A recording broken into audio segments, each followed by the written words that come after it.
And welcome to government crackers. तो आज हम डिस्कस करने जा रहे हैं 2012 का previous year AFCAT solve paper. तो ये जैसे आपको पता है गवर्नमेंट क्रैकर्स पे हम सीरीज चला रहे हैं जहाँ पे हम प्रीवियस ईयर पेपर्स आपके लास्ट डेज में डिस्कस करने जा रहे हैं। तो right now we are dealing with GK solve papers 2011 का पेपर। जिसने नहीं देखा है, जो नए लोग हैं उस वीडियो पे, उनको मैं बता दूं 2011 का पेपर ऑलरेडी अपलोड हो चुका है, आप लोग जाके उसको चेकआउट कर सकते हैं। 2012 का पेपर आज हम डिस्कस करने जा रहे हैं और साथ ही मंथ वाइज करंट अफेयर्स भी चल रही हैं, उसकी भी सीरीज चल रही है, so you can have that look also. तो आइए इसको स्टार्ट करते हैं। बिफोर आई प्रोसीड मैं आपको बताना चाहूंगी कि जिन्होंने अभी तक एफकैट की स्कॉलरशिप के लिए नहीं रजिस्टर किया, with your preparation you have the chance to win the prize amount. और आपका ये जो एग्जाम है ये 31 अगस्त को जो है कंडक्ट किया जा रहा है। इसका रजिस्ट्रेशन चार्जेस आर 99 ओनली और इसमें आपको एक फ्री मंथली मैगजीन मिलेगी विच कॉस्ट अराउंड ₹120। तो आप इसको रजिस्टर कर सकते हैं by visiting the website of governmentcrackers.com। ठीक है, तो आइए एक एक करके क्वेश्चंस को डिस्कस करते हैं करंट अफेयर्स के और जीके सेक्शन के हम डिस्कस करते हैं जो 2012 में पूछे गए थे। तो सबसे पहले देखिए यहाँ पे क्वेश्चन पेपर में सीधे लिखा है जो 21 से 40 क्वेश्चंस तक हैं, ये आपके जो है जीके सेक्शन के या करंट अफेयर्स मिक्स क्वेश्चंस हैं। तो 21st वाले क्वेश्चन को डिस्कस करते हैं। The person who is regarded as the greatest law giver of ancient India, ancient India का ग्रेटेस्ट लॉ गिवर पर्सन हम किसे बोलते हैं? तो इट वॉज मनु। मनु को जो है कहा गया है as the greatest law giver of ancient India. और ये जो बिलोंग करते हैं ये 2nd सेंचुरी बीसी से बिलोंग करते हैं।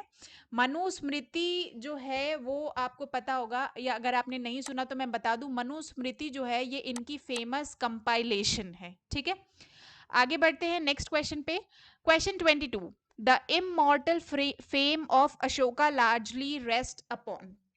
तो यहाँ पे आपके ऑप्शंस हैं his conversion to Buddhism and its propagation, his policy for the welfare of his subjects, his work in the sphere of politics and moral teaching और हिज एक्सटेंसिव कॉन्क्वेस्ट। तो यहाँ पे आंसर आपका जो होगा, सिंस आपको पता है Ashoka was a great ruler of Mauryan dynasty in his famous in history for his welfare works and his subjects, he is very famous. तो ये जो इमॉर्टल फेम है अशोका का, that was due to his policy for the welfare of his subjects and his rule is treated as the first welfare state in the history. So this is the reason behind the immortal fame of Ashoka.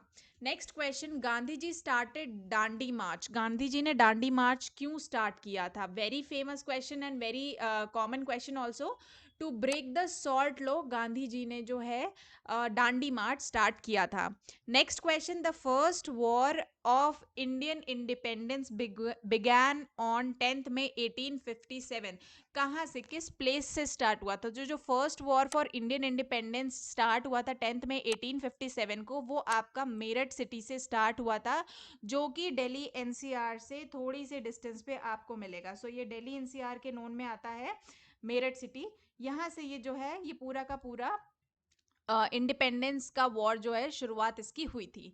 Next question, the sun rises in Arunachal Pradesh 2 hours before it does in Dwarka in Gujarat. This is because, इसका पीछे का reason पूछा गया basically कि 2 घंटे का variation आता है आंध्र प्रदेश एंड गुजरात में। सो इसके पीछे का रीजन क्या है? तो सिंस आपको पता है कि जो इंडिया का लॉन्गिट्यूड है वो सिचुएटेड है 68.7 डिग्री ईस्ट से 97.25 डिग्री ईस्ट, ये लॉन्गिट्यूड जो है वो इंडिया इस पे लाई करता है। तो जो लॉन्गिट्यूडनल डिस्टेंस है ईस्टर्न एंड वेस्टर्न में वो अराउंड 30 डिग्री का है। ठीक है, जिसकी वजह से क्या होता है कि difference between the two ends in 2 hours, यहाँ पे 2 घंटे का डिफरेंस इस वजह से आ जाता है क्योंकि यहाँ पे वेरिएशन आ रहा है 30 डिग्री का।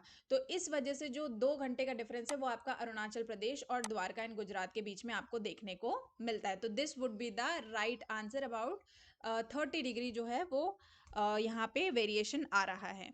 Next question is, Srinagar is situated on the bank of which river. कौन से रिवर पे श्रीनगर सिचुएटेड है? तो Srinagar is situated on the bank of Jhelum river. ठीक है, सो यहाँ पे 26 का आंसर हो गया Jhelum. Next question is, the areas in the India that receive approximately an average of more than 200 centimetre rainfall यहाँ पे एनुअली होती है, वो एरिया आपको आइडेंटिफाई करना। तो जैसे आपको पता है नॉर्थ ईस्ट रीजन में क्या होता है कि ज़्यादा आपके फॉरेस्ट हैं, रेन ट्रॉपिकल रेन फॉरेस्ट वहाँ पे ज़्यादा है, तो वहाँ की जो एनुअल रेनफॉल है वो एज कम्पेयर टू बाकी पार्ट ऑफ द कंट्री ज़्यादा है, प्लस वहाँ पे जो फॉरेस्ट एरिया है, फॉरेस्ट कवर है, वो भी काफ़ी ज़्यादा है as compare to rest of the India. इसीलिए जो आपके नॉर्थ ईस्ट रीजन है वहाँ पे मोर देन 200 सेंटीमीटर रेनफॉल होती है। सो ये आपका हो गया मेघालय, असम, नागालैंड, अरुणाचल प्रदेश, ये वो रीजन है पूरे के पूरे नॉर्थ ईस्ट के जिनमें सबसे ज्यादा रेनफॉल होती है। Next question, isotherms are imaginary lines drawn on map which connect places of equal. क्या कनेक्ट करते हैं आइसोथर्म्स? आपको पता है ये इमेजिनरी लाइंस होती हैं जिन्हें हम मैप पे ड्रॉ करते हैं to know what, to for equal temperature. So isotherm, therm यहाँ से देखिए आप आइडेंटिफाई कर सकते हैं, थर्म से इजीली आप टेम्परेचर को डिनोट कर सकते हैं, ठीक है। Next question, Jim Corbett national park is situated in which state? Jim Corbett national park जो है ये कौन से स्टेट में प्रेजेंट है? So it is present in Uttarakhand. Which of the following statement regarding the sun is correct? अब sun को लेके आपको स्टेटमेंट्स बताने, तीन स्टेटमेंट्स देखते हैं। The sun is composed mainly of hydrogen, yes it is true. जो मेन कंपोनेंट है, सन कई एलिमेंट से बना है बट जो मेन कंपोनेंट है, यहाँ पे देखिए वर्ड मेनली यूज किया गया है, इसलिए जो मेन कंपोनेंट है that is hydrogen only. Next यहाँ पे जो सिचुएशन दी गई है, it's energy is generated by nuclear collision in its interior. तो येस, न्यूक्लियर कोलिजन अंदर होता है सन के, जो उसके एलिमेंट्स है उनका पार्टिकल्स का न्यूक्लियर कोलिजन अंदर होता है, जिसकी वजह से सन में एनर्जी जनरेट होती है और इस प्रोसेस को हम बोलते हैं न्यूक्लियर फिजन। सो ये वाला स्टेटमेंट भी आपका करेक्ट हो गया और फर्स्ट स्टेटमेंट भी करेक्ट हो गया। लास्ट स्टेटमेंट देखते हैं, it is calculated that sun consumes about 1 trillion pound of hydrogen every second. So yes it is also correct, क्योंकि मेनली अगर ये हाइड्रोजन से बना हुआ है, अगर फर्स्ट स्टेटमेंट और थर्ड स्टेटमेंट को हम देखें तो अगर मेनली ये हाइड्रोजन से बना हुआ है तो यानी हाइड्रोजन कंज्यूम कर रहा है, तो yes it is true, about 1 trillion pounds of hydrogen every second approximately वो कंज्यूम कर रहा है। तो यहाँ पे आपका आंसर हो जाएगा all of the above. Next question, supersonic speed is greater than the speed of sound, that is to say around कितना माइल्स? तो यहाँ पे आपको बतानी है कि सुपरसोनिक जो स्पीड है that is greater than the speed of sound in sea level, ठीक है। तो ये आपको इसमें बताना है। तो यहाँ पे जो आपका आंसर हो जाएगा that would be around 760 miles per hour के आसपास जो है आपका ये आंसर हो जाएगा। Next question is Yoga Sutra was written by. तो योगा सूत्रा जो है this was written by Patanjali, ठीक है। So Patanjali was the writer of Yoga Sutra. Next important question is कि the National Institute of Oceanography कहाँ पे लोकेटेड है, ठीक है। तो ये आपका यहाँ पे क्वेश्चन आया है। So the National Institute of Oceanography आपको पता है it is located at Panaji which is the capital of Goa. Next, an aeroplane rises, aeroplane ऊपर क्यों उड़ता है, इसके पीछे का रीजन आपसे प्रैक्टिकल क्वेश्चन एप्लीकेशन बेस्ड है, ये आपसे पूछा गया है। तो यहाँ पे देखिए, because of the upward reaction of air या density of air above the plane is less than below it, और the pressure above its wing is less than the pressure below them, and because of its nose point. तो यहाँ पे आप देखिए ये जो सी वाला ऑप्शन है ये इसको करेक्टली डिफाइन कर रहा है, क्योंकि जब pressure above the wings is actually less than the pressure below, क्योंकि आपको पता है जो ऊपर की हवा है वो काफी तेज होती है, जिसकी वजह से वहां पे लो प्रेशर एरिया क्रिएट हो जाता है। Next question, rock form on solidification of molten matter are called. अब देखिए यहाँ पे मॉल्टेन मैटर है, यानी ये वॉल्केनो से निकले हुए और तुरंत वो फ्रीज अगर हो जाएं, तो वैसे जो मैग्मा से रॉक बनते हैं उनको हम क्या बोलते हैं? तो आपको देखिए वॉल्केनिक एक्टिविटी से निकले तो सीधे सीधे आपका आंसर हो जाएगा यहाँ पे वॉल्केनिक रॉक्स, जिन्हें हम एक्सट्रूसिव इग्नियस रॉक की कैटेगरी में डालते हैं, तो उन्हें हम वॉल्केनिक रॉक्स भी बोलते हैं। Next question is the pioneer of atomic energy in India. Atomic energy के पाइनियर कौन थे?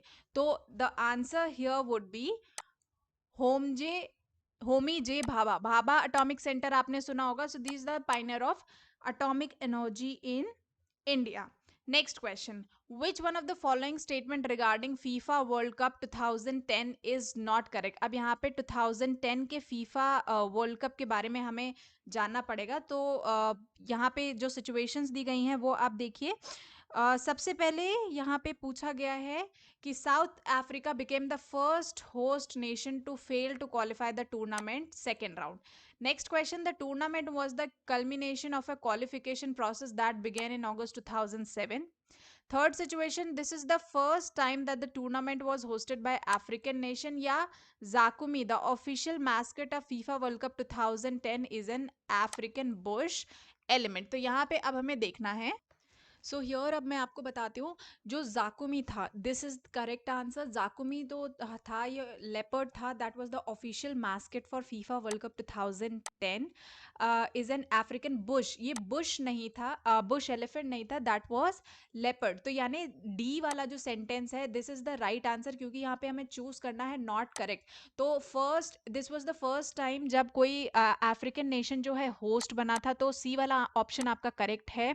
And this tournament was basically culmination on qualification. That process began on August 2007, and South Africa became the first host nation to fail to qualify the tournament's second round. So the right answer would be Zakumi, जो host mascot था, that was of a leopard, not a bush elephant. ठीक है. Next question is, the first Indian to win the World Amateur Snooker Championship is Wilson Jonas. जो थे, ये जो है ये first world amateur snooker championship के इंडियन विनर थे. Next question is, the first person to win Arjuna award for badminton. So Nandu Natekar जो है ये फर्स्ट पर्सन थे to win the Arjuna award for badminton sports.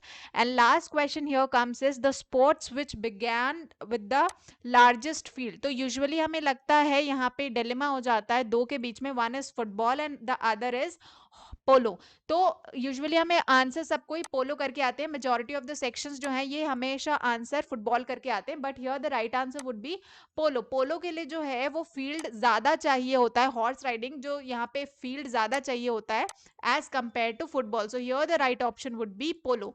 तो ये आपके 25 सेट ऑफ क्वेश्चन थे 2012 ईयर एफकैट एग्जामिनेशन के, जिसे हमने ब्रीफ में डिस्कस करा एंड सॉल्व करा.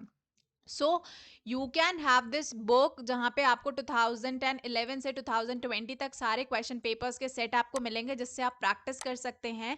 अगर आपने अभी तक रजिस्टर नहीं किया है स्कॉलरशिप के लिए, आप लोग रजिस्टर कर सकते हैं स्कॉलरशिप के लिए. और अगर ईकेटी का क्वेश्चन बैंक चाहिए then also you can visit to www.governmentcrackers.com.